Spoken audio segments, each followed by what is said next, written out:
Assalamualaikum warahmatullahi wabarakatuh. Apa kabar anak-anak ibu semuanya? Semoga dimanapun kalian berada, kalian selalu dalam keadaan sehat dan masih tetap semangat untuk melaksanakan pembelajaran jarak jauh dalam mata pelajaran prakarya dan kewirausahaan. Anak-anak ibu, untuk daring ini kita masih tetap membahas tentang usaha kerajinan berdasarkan pada kebutuhan pasar lokal. Sehingga tujuan pembelajaran kita masih sama dengan tujuan pembelajaran sebelumnya, yaitu diharapkan nantinya setelah mempelajari materi usaha kerajinan berdasarkan pada kebutuhan pasar lokal, anak-anak ibu semuanya mampu memproduksi kerajinan berdasarkan pada kebutuhan dan keinginan lingkungan sekitar atau pasar lokal berdasarkan daya dukung yang dimiliki oleh daerah setempat. Tujuan pembelajaran kita yang kedua, nantinya diharapkan kalian semua mampu menyusun rencana pengembangan usaha kerajinan yang berdasar pada kebutuhan dan keinginan lingkungan sekitar atau pasar lokal. Baiklah anak-anak ibu, mari untuk memulai pelajaran kita sama-sama mengucapkan Bismillahirrohmanirrohim. Anak-anak ibu, materi pelajaran kita sebelumnya kita sudah membahas tentang media 2 dimensi dan 3 dimensi. Lalu untuk pertemuan ini kita akan mempelajari tentang media berkarya kerajinan kebutuhan pasar lokal. Salah satunya adalah bahan. Bahan itu merupakan material yang nantinya kita gunakan dalam memproduksi atau menghasilkan produk kerajinan. Setiap bahan baku tentunya menuntut teknik pengerjaan yang berbeda-beda. Sehingga ketika teknik pengerjaan berbeda-beda, maka alat yang digunakan pun juga akan berbeda-beda. Anak-anak ibu, ada beberapa aspek yang menentukan karakteristik bahan. Yang pertama adalah faktor keindahan. Yang kedua adalah faktor tekstur atau rasa permukaan.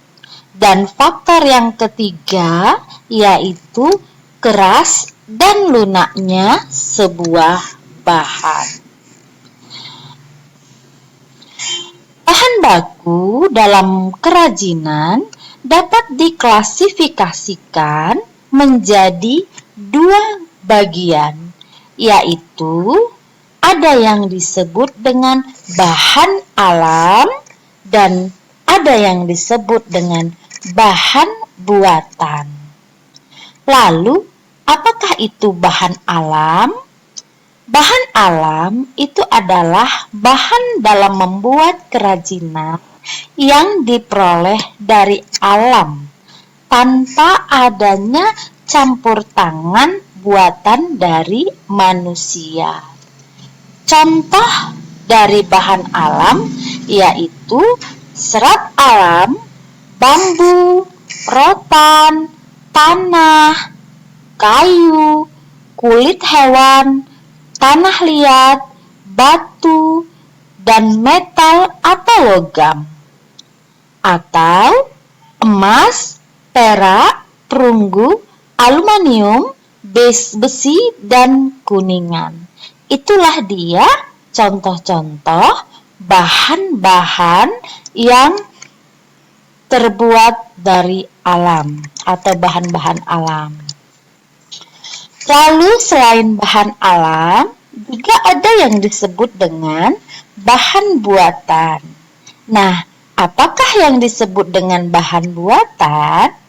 Bahan buatan sering digunakan sebagai bahan baku kerajinan. Contohnya adalah plastik, gips, sabun, lilin, dan tekstil. Secara umum, bahan buatan itu banyak tersedia di pasar dan juga sangat mudah untuk mendapatkannya.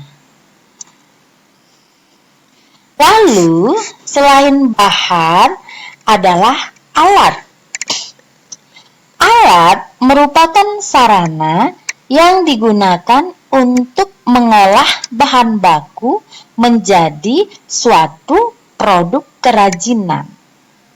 Setiap bahan baku yang dikerjakan dengan teknik yang berbeda, dengan alat yang berbeda pula. Misalnya, alat yang digunakan untuk membuat keramik adalah alat putar tangan, alat putar kaki, dan peralatan tangan seperti butsir, tali atau benang potong, penggiling, dan cetakan. Contoh lainnya yaitu mengolah bahan kaca menjadi produk kerajinan. Maka tentunya alat yang digunakan adalah alat pemotong kaca. Plastik dipotong dengan gergaji atau pisau.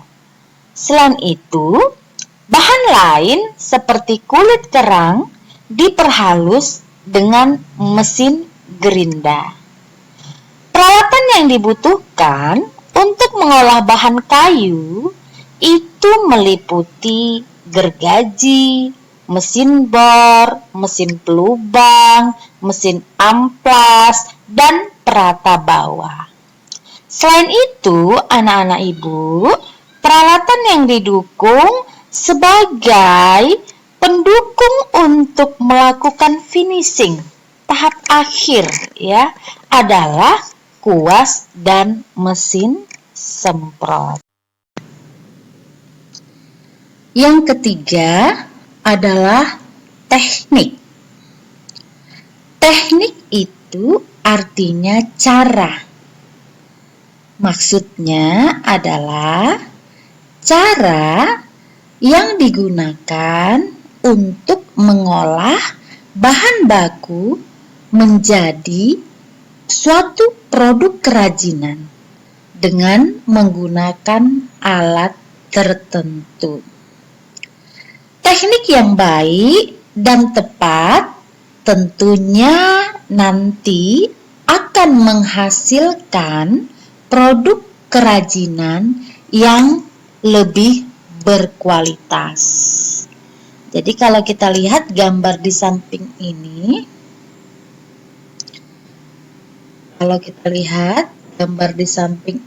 adalah membuat tembikar ya, di mana bahan yang digunakan adalah bahan alami, yaitu tanah liat ya. Lalu untuk membuat tembikar ini menggunakan teknik slab. Jadi sekali lagi, teknik itu adalah cara yang digunakan untuk mengolah bahan menjadi suatu produk kerajinan. Oke, lanjut. Ada beberapa teknik dalam pembuatan kerajinan. Yang pertama adalah teknik untuk membuat gerabah. Ya, jadi untuk membuat gerabah ini, teknik yang biasa digunakan adalah teknik pijit, teknik pilin, teknik slab, teknik putar, dan teknik cetak. Lalu yang kedua, teknik menempel. Ini biasanya digunakan untuk memproduksi kerajinan hiasan dinding, ya. Jadi untuk memproduksi kerajinan hiasan dinding biasanya menggunakan teknik menempel. Lalu yang ketiga adalah teknik kolase. Kolase itu adalah teknik pembuatan kerajinan yang menggabungkan berbagai barang bekas untuk menjadi sebuah bentuk kerajinan. Jadi sekali lagi anak-anak ibu, kolase itu suatu teknik untuk membuat kerajinan dengan cara menggabungkan berbagai barang bekas sehingga menjadi suatu kerajinan yang siap untuk dipakai ataupun bersiap berfungsi sebagai hiasan, ya. Lalu yang keempat ada teknik montase. Apa itu teknik montase? Teknik montase ini merupakan teknik menempelkan berbagai kumpulan bahan yang sejenis yang tidak terpakai pada bidang datar. Jadi anak-anak ibu, kalau ada bahan yang sama atau yang sejenis tidak terpakai lalu ditempel-tempel pada bidang datar, berarti itu namanya teknik montase, ya. Lalu yang kelima adalah teknik merangkai, ya. Teknik merangkai ini dilakukan dengan menggunakan berbagai jenis bahan baku, ya, seperti benang, senar atau kawat untuk memproduksi hiasan ornamen gantung, ya. Jadi anak-anak ibu, biasanya kalau kita membuat hiasan gantung, kita akan menggunakan bahan-bahan benang, senar atau kawat kecil untuk menggantungkan hiasan ornamen tersebut. Maka di sini kita akan menggunakan teknik merangkai. Lalu yang keenam adalah teknik konstruksi, ya. Apa itu teknik konstruksi?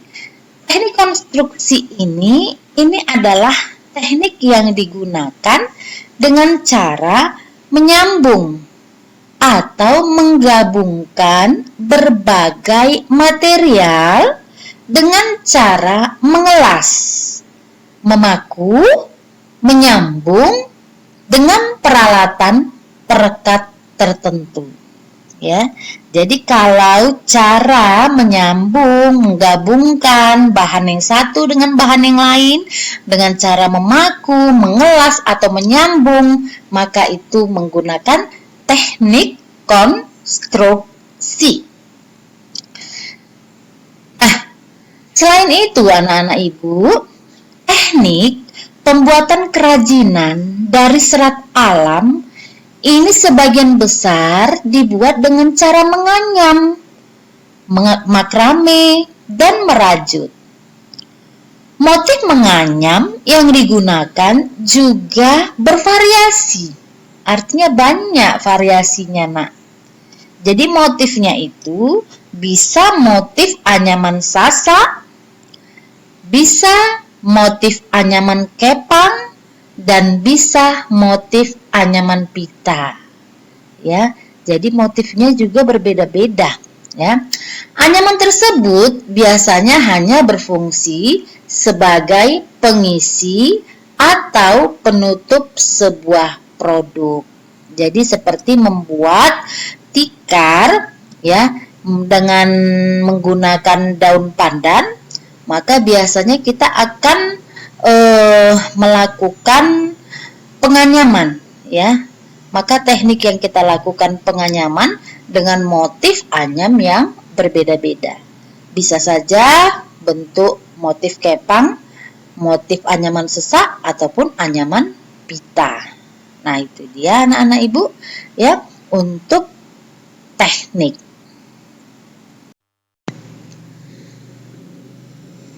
Baiklah anak-anak ibu, selanjutnya kita akan mempelajari tentang langkah-langkah perancangan, desain, produksi, biaya produksi, dan laporan kegiatan usaha.